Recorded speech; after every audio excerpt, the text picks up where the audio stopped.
রোজ একটু একটু করে তুমি আমার থেকে দূরত্ব বাড়িয়েছ। সব বুঝে লুকিয়ে শুধু চোখের জল ফেলেছি। তোমাকে কখনো বলে উঠতে পারিনি। তোমার পরিবর্তন আমায় ভিতর থেকে থুমড়ে মুচড়ে শেষ করে দিচ্ছে। কিন্তু দিন শেষে তুমি আমার উপর অভিযোগের পাহাড় গড়েছ।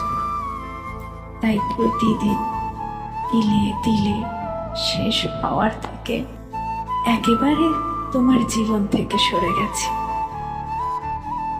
হয়তো তুমি এটাই চেয়েছিলে, শুধু মুখ ফুটে বলতে পারোনি।